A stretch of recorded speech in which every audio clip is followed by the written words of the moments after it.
you like being a teacher here in the UK, and perhaps some differences between like being a teacher here and being a teacher in France, with the point of view of us, like having that, because we had a lot of teachers where we were younger, but also like the teachers, like I was personally a flow teacher in France, so I have my personal point of view and some thoughts about it. So I think being a teacher here is great because obviously it's different, different culture, so education is also going to be different. One of the main differences between France and England that I can think of right now is basically, I think from my experience as a student, obviously I've never taught in France, but it feels like in England teachers are more student-centered, and what I mean by that is that all the way you plan your lesson will be around the students, so there'll be this principle of differentiation, which is to basically adapt to the level of the students, which when I was young I don't think happened really. Like it was either sink or swim, so either you have the level of the lesson, either you're just lost and there's nothing they can do for you, But in England it's not like that. Even if a student has difficulties, still need to think of what kind of activities they're going to do, which can be quite challenging, but I think it has a point. I mean, I think it's a good idea, because in France we just tend to not help students that struggle the most, which doesn't help, because if they struggle and you don't give them any help, then why would they try anymore?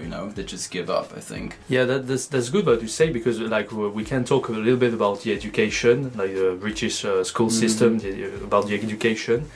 And personally, when I see what it is in France, based on what we knew when we were younger about personal like school years and stuff, I feel like in France, like I've been told that in France we are the the leaders when it comes like to stressful lessons. It's very stressful. Oh really? We are just like behind South Korea about stress in school. So it's like quite a shame. We do have a lot of work. I mean, we work a lot, I think, in schools. Yeah, working like a lot. 12 subjects. Exactly. We end up like the lessons, like in high school, it's like 5 p.m. or something like this. Yeah, 6 p.m. From 8 till 5:30 sometimes I did. Yeah, and here like they end up like their course like at 3:30, so they have time like to to do their homework in the afternoon, perhaps practice some sport, which is not the case in France. Which is good, I think, actually, because that's much better. Yeah, they need to like have the time to do activities and just living a life. They're young. That's not so good. Like personal work is really important. Not only like sitting in a chair and haying for hours, like the teachers speaking. And I personally think like when I did university, I just found out that you really need to work on your own. It's really important. And I think you need to be prepared doing that from high school, from secondary school, and not to wait until the university to do that. Definitely. But in France, we work like until 6. It's crazy. It's like and even when it's free, like I feel like some British people are kind of bored of this. Like they don't like. I have school until 3, that's a lot, But in France, until 6. Like whenever they said, I'm actually like, kids, when I was young, I would finish school at 5. And they're like, wow. So it says a lot. I think that's one of the questions that Camille asked on Facebook. Hello, if you see this video. So Camille, basically, she asked me, perhaps our opinions about the British system in comparison with the French one. If there are some advantages that you can find in the British system that you can't find in the French one, or the other way around, simply. So what do you think about this? Well, I don't know for you, but what I've noticed is I feel like in England, teachers are more creative. I mean, for example, in my lessons, and it's not something I would find in France. I remember using lessons, I sang in a lesson, trying to teach them vocabulary. I used the song of Let It Go, I think, to teach school subjects. So it's quite a fun lesson.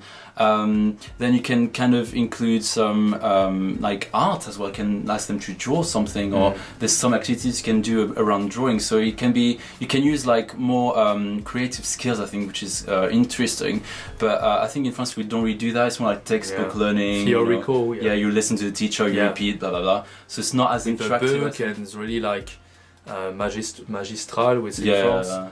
Like the university. Like a lecture, basically. And that's a model at university. It was like that, but when you do that for secondary school, high school, it's really boring, I think. You get bored pretty easily, so it's really important to be creative.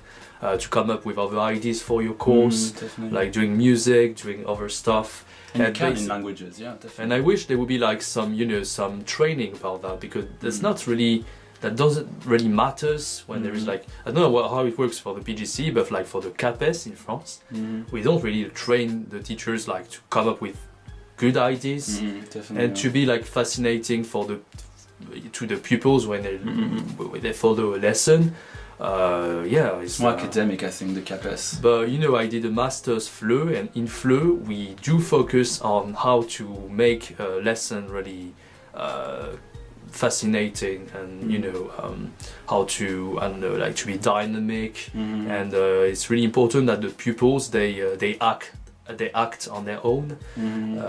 Yes, I think it's a new trend in teaching, you know, trying to engage the students, make the lessons more fun and interesting. Well, before it was just like, as we said, like a lecture almost, like going to the uni class, I guess. Yeah, I think it's good. Yeah.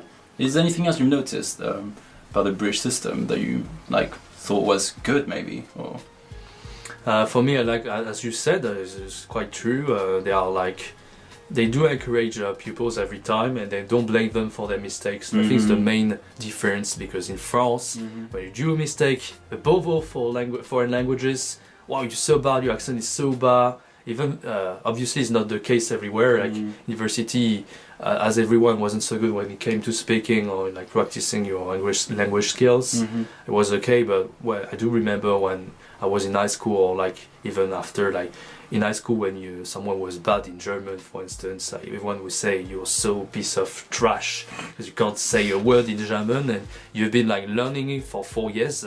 How do you come up like not being able to say a single word? That's so I don't know. Yeah. But here I don't feel this is the same. I didn't feel it was the same in Germany either. We do encourage pupils to learn further and to be, you know, to do some progress in languages. So. One thing I would say that's kind of negative in the way languages are taught in England is that sometimes it's not always interesting, because I know for GCSE they do like topics such as when I go on a holiday, or like it can be kind of baby language. I guess it's not a language that's very interesting for them. I guess like students, they want to be able to talk about, I don't know, a TV show, or like something cool, like, you know, it's more interesting topics. Sometimes it can be a bit boring.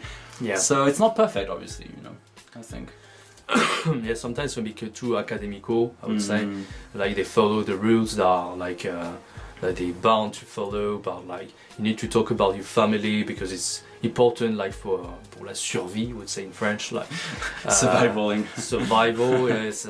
And so if you are like in a desert island, you need to figure problems out and to survive. But obviously, sometimes it's more like it's better like to speak about like things you truly want to speak about. Yeah, definitely. Not only it's motivating as well. Yeah, of course. Yeah.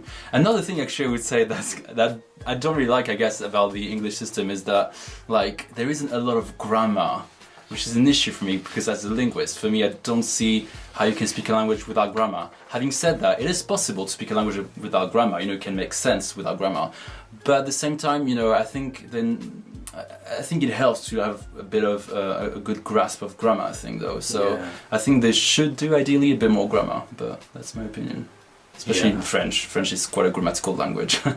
But when you that's good that you talk about grammar, but because I do remember in France that we did focus a lot on the grammar, even though you couldn't maybe too much. We couldn't say like hello, how are you, what's your name, and we knew like okay.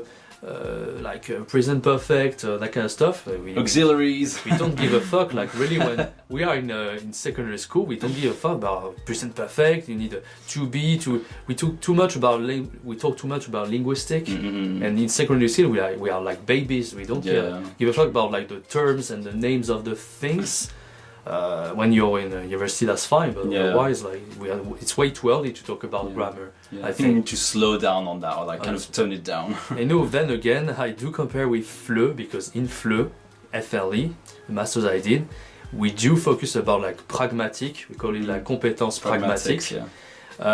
It's about things like are useful to someone, and we do focus on acte de parole. I don't know if you know what it is. No, I don't know what it is. Perhaps if some assistants who watched this video did a FLE, master FLE, because there are couples of them who did that, they know what I'm talking about.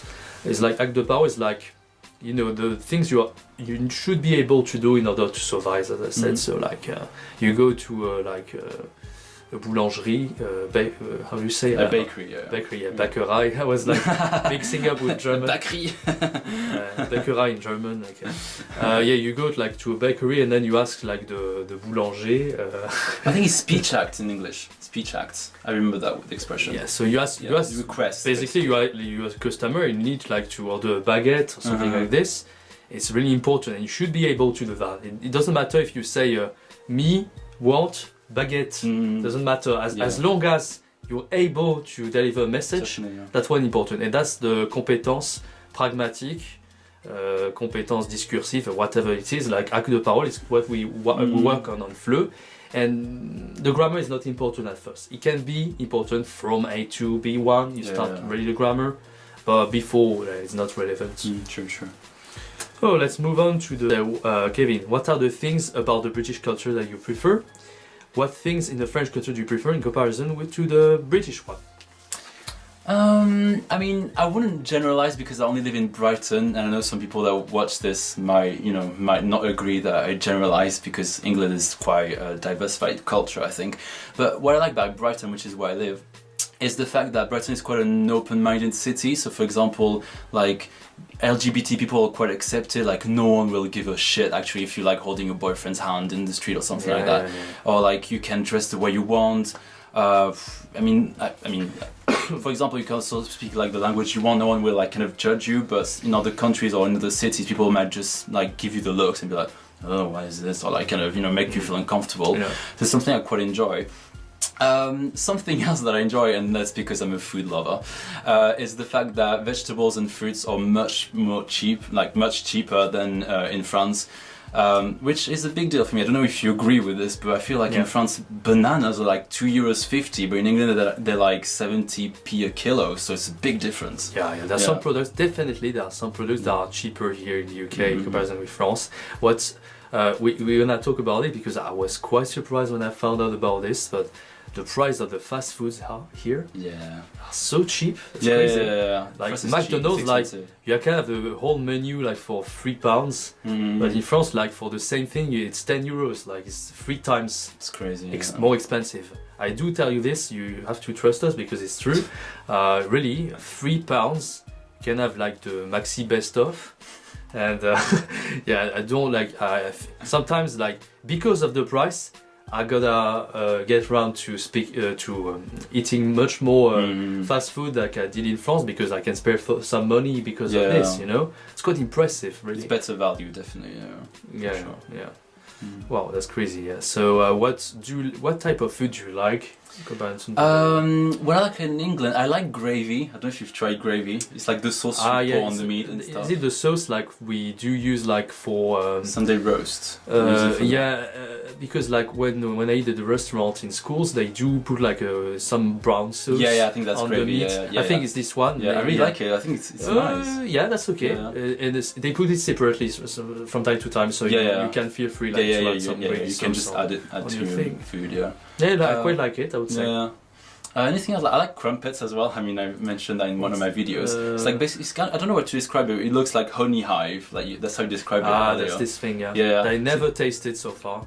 I've just been here for 4 months. We've been here. You've got a lot to discover yet. But this is something I recommend eating. Crumpets. They're quite a big thing.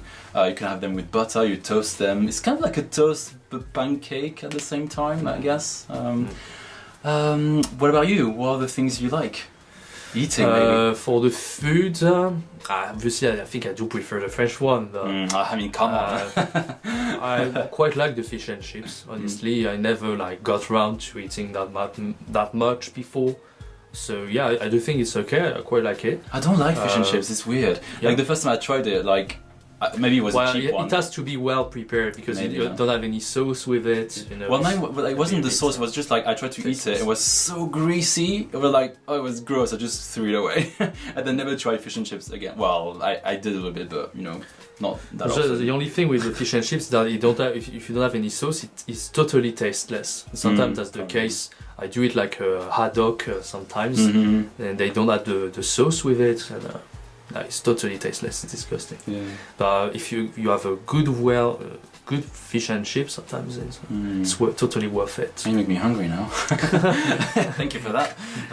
Yeah, totally. We're gonna eat after the video. Gonna eat much more. You know, I'll get fish and chips. Maybe we've been filming this video the whole day, and we're kind of hungry right now.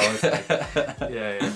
And so, what are the foods that you miss, like from France? Like if you wish you could have it in England or for cheaper, because sometimes you can buy the stuff. But the food that I miss when I'm here, I don't really know because I like to taste different things all the time.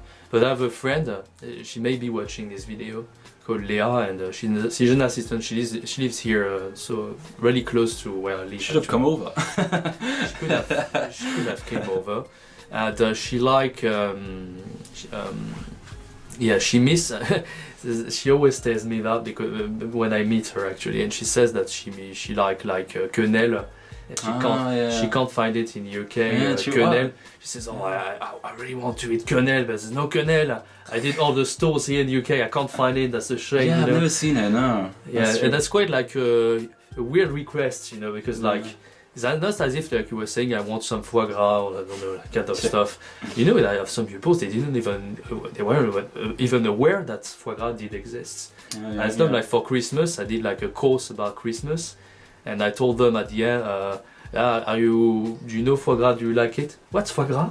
They weren't aware that they're not impressed when we tell them how it's pretty made. famous, you know.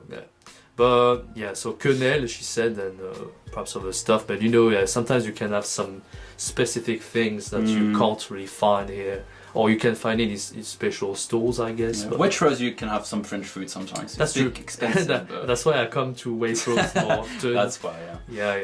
I go there for my French food, definitely. Not for the rest, though. It's a bit expensive. Yeah. Okay, let's move on. So, Kevin, do you mainly watch French, Portuguese, Japanese, or English videos on YouTube, and why? And what type of language is the most interesting for you to watch on YouTube? Actually, I don't really watch a lot of French YouTubers. I prefer to watch English or English-speaking YouTubers. I'm not sure why. I think I just enjoy English and listening to English all the time, so that may just be the reason. And there's also a bit more content out there, I guess. Of course. But to be fair, I haven't really explored the French side of YouTube that much. I mean, I know a little bit, but not enough. But I'm sure there's great stuff out there. For me, that's the main point, is that when you watch content in a foreign language, like if you watch content in English, you gotta have like much more choices that if it were in your mother tongue. For instance, I do read a lot of English books because you did a video about like about reading 7 tips to read in a foreign language. That's the video that worked the most. Surprisingly, really, you reached like up to 2,000 views actually. More than 2,000. I thought it was my worst video because it's one of the first ones, but one of the first ones. But actually, the subject is really important, and I think it's really interesting, like to read books in a foreign language. Definitely, it's a great way to practice as well. So I can show them an extract about this beautiful video. Let's go. Hey everyone, this is Kevin from the channel Kevin Abroad, and today we're going to talk about reading in a foreign language. I decided to make this video because for me reading in a foreign language has had a very good impact on my language learning experience. If you have never tried reading a book in a foreign language before, or maybe you have tried but you feel that you haven't been that successful at it, then this video is definitely for you.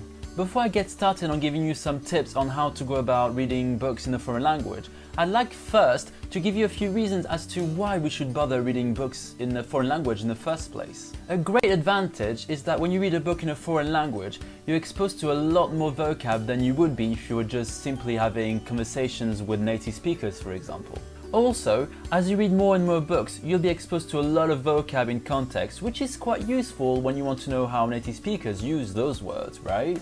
Adding to that, you'll progressively get used to the rhythm and the grammar of the language without even realizing it. Finally, the more you read, the more fluent you'll get. Therefore, you'll have access to even more material because sometimes books or articles are only available in the language that you're learning. And isn't reading just the best thing ever anyway? Oh, sorry, I'm supposed to give you tips now. Let's go. Yeah, basically, so I hope you enjoyed the extract. And what I like about like reading or watching English videos like in a language that's not your mother tongue, especially in English because that's the language of the world, obviously, is that imagine like you want to be better, to get better at a specific field, a specific domain. The reason like my father, notably, he likes like everything about astronomy, you know. And I told him like he was fascinated about astronomy, and he was reading French content every time, you know? French websites, whatever, French videos. And I told him if you were able to read in English, you would have learned so much about astronomy that you are not even aware in French. Definitely. It's not because French are like bad at astronomy, not at all. It's like English has so much more options. There's more research as well in English. More things, like more of everything in every domain whatsoever. Even linguistics, definitely. Linguistics, the art, music, everything.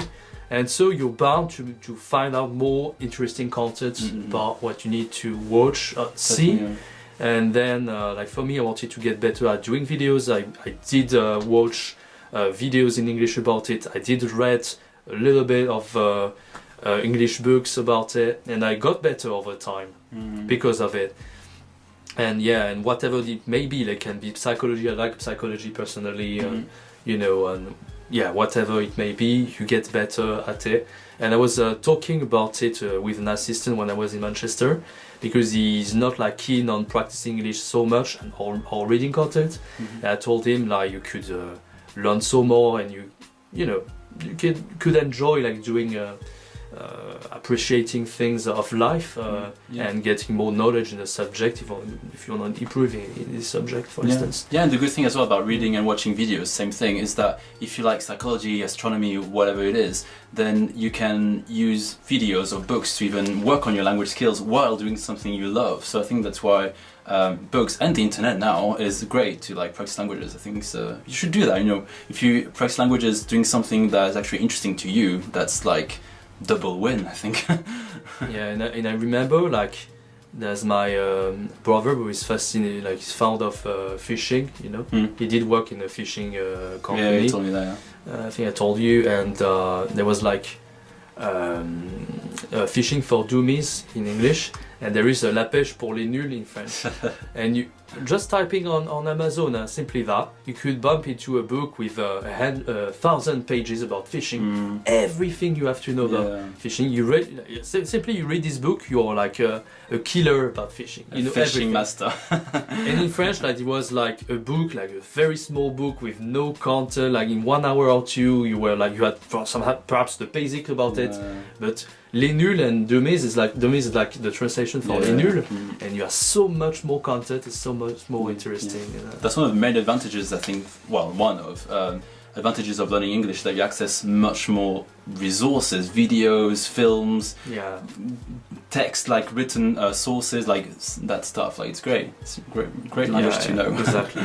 And at the same time, you learn more and you progress in the language. Exactly. So you progress in English, and I won't talk too much about all the advantages because you did a video about it, and we showed just one extract. But as you said in this video, simply you're gonna learn things in context. That's the most powerful thing. Yeah, context is important. And context is everything in language.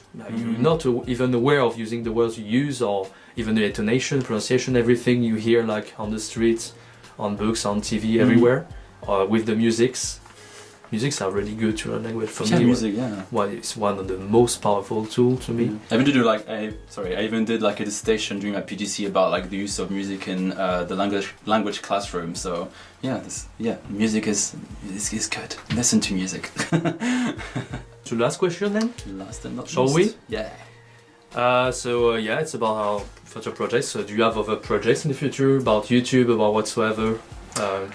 Well, what I've been thinking of doing is lately is to do more vlogs, but not just vlog like I'm gonna tell you about my boring life. It's more like vlogs when I travel or if I see something interesting, like I've done with Japan, for example. And I would also like to kind of start reviewing some resources. So like I've been wanting to do actually the Duolingo Japanese course because it's new, and like it would be interesting to kind of give some feedback about the app as well, and just maybe reviewing some books. I've been working on the, studying the book, Japanese from Zero, so it's a book I've been wanting to review, so when I finish the book I will like maybe give a review. So I think we don't have enough reviews like that on YouTube, so it could be a nice addition. Yeah, and for me it's exactly the same than you. I would like to talk more about some books that I read that I think can be really useful about psychology, as well as like doing videos in general, because I read lots of books about it, and we call it like self-help, I think. So it's really something I'm fond of, not only languages but also these subjects are really fascinating. And I would like to do like more challenges, as I said earlier. I love your challenges, they're good, they're a good idea. As you said, you're gonna like do some reviews about applications, mobile applications to learn languages and stuff. And I will definitely do that about like Tandem. Talk about in like the third video about my Russian challenge, because I did use it like to practice some Russian, and it was funny at the time. Like I would like to talk more about this because I was a bit addicted to this application once, and I had to delete it in order to rule a normal life. Really? Yeah, really. No, really, I was literally, that's not exaggerating, I was using like I think 10 hours a day. You were doing 10 hours of language every day? 10 hours like of talking to people in German, in other languages. That's good though, you're doing something productive and useful. For instance, maybe you do it a bit less. If you want to practice Japanese, you can use Tandem, and then you can bump into other persons on this application who speak Japanese, who want to learn French. You do like video calls with them directly. You can do video calls. Yeah, you do video calls on Skype, you can give reviews, you can send audio messages directly. It's a bit like Hello Talk. I don't know if you heard about Hello Talk. It's like a pen pal kind of app, so maybe it's a bit the same principle, I guess. Yeah. So definitely it would be interesting to add some more of this content on my channel, but like still with this humoristic way that I like to do. Like, and other projects, plenty of other projects. You know, we talked about music earlier, and I'm really fond of like DJs in general. So I like to do more reviews about like DJs, why I like it, what I've been listening to all these years in the language that concerns the DJ. For instance, like if I do the name of the show will be Parlons DJ. And I talk like, if I talk about a German DJ, I would do the video in German. If I talk about like I'll do mainly it in English, and when the DJ is like from Belgium, we'll do it in French.